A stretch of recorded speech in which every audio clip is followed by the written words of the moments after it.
আসসালামু আলাইকুম, সবাই কেমন আছেন? আলহামদুলিল্লাহ আমি ভালো আছি।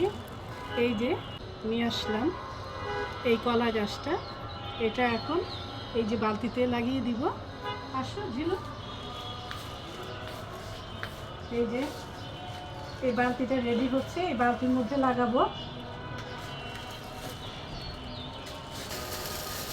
এই যে ধরো, এটা আমরা এখানে লাগাবো। নিচের আর একটু ইয়ে করে দাও। হ্যাঁ হ্যাঁ, মাটিটা আর একটু ভাঙিয়ে দাও।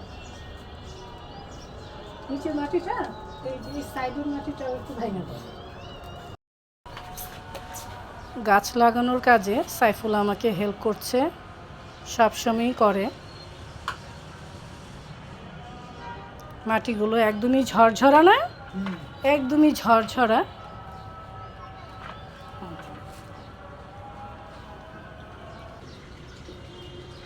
কলা গাছ লাগানো হয়ে গেল, এখন পানি দিয়ে দিচ্ছি। এই কলা গাছটা আমাদের 10 নম্বর বাড়ির ছাদের একটা বাচ্চা কলা গাছ হয়েছে, তো ওইটা আমি উঠিয়ে আবার এখানে দিয়ে দিলাম। আমার বাসায় কোনো কলা গাছ নেই, তাই কলা গাছটা নিয়ে আসছি আমার বাসার জন্য।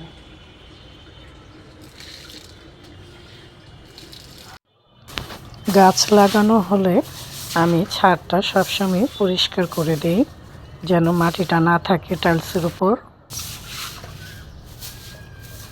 মাশাআল্লাহ, আমার গাছে দেখেন কত বড় বোম্বাই মরিচ ধরেছে, এখানেও ধরেছে। মাশাআল্লাহ মাশাআল্লাহ। এই টমেটো গাছটা বেঁধে দিয়েছি, একদমই টমেটোর ধারে নুয়ে গেছিল, এইটা আমি এই কাঠির সাথে বেঁধে দিই।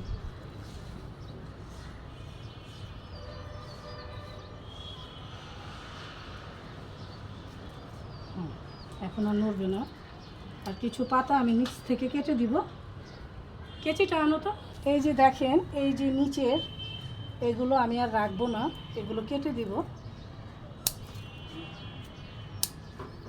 এগুলো কেটে দিলে টমেটো গাছ আরও ভালো থাকে এবং শক্তি পাবে।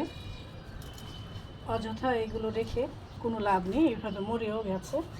হ্যাঁ, সবগুলো আমি এভাবেই কেটে দিব।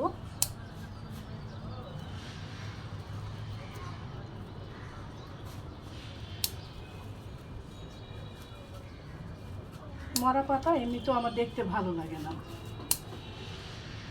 নিচ থেকে আমি বেশি কাটি, উপরে সহজে কাটি না, মরে টরে গেলে তখন কাটি আর কি। এই যে দেখ, তিনটাই আসতেছে। এটা কে ধরতে পারবে বলো? এটা কে ধরতে পারবে? এটা কে পারবে ধরতে? তুমি পারবা? এই যে উনি আসতেছে, দেখো। দেখেন ওরা, দেখেন খেলা করছে বাচ্চাগুলো, আর মা দেখছে বসে বসে। অনেক কিউট বেবিগুলো। আমি বিকালে আসলে ওদের জন্য খাবার নিয়ে আসি, আর আমি না আসতে পারলে আম্মা পাঠিয়ে দেয় দারোয়ানকে দিয়ে। দেখেন কি দুষ্টামি করছে।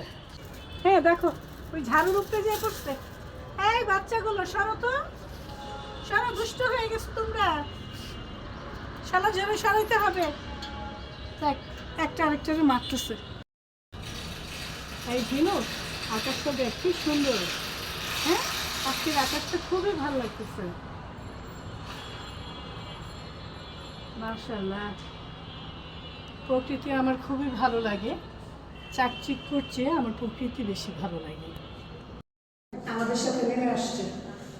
কি দরকারটা ছিল আসার? বাচ্চাদের কাছে থাকবো না, মানে আমার আগে চলে যায়। চল। আর আজকে কি রান্না করেছে চলেন দেখি। চলে এসেছে আমার রান্নাঘরে, এই তো রান্না করে নিলাম। শীতের মধ্যে গরম গরম খিচুড়ি আর ডিম ভোনা। ডিম ভোনাটা হয়ে গেছে, এখন উপরে একটু জিরে ফাঁকি দিয়ে দিচ্ছি। খিচুড়ির সাথে খাওয়ার জন্য মাংস ঝোড়া করে নিচ্ছি।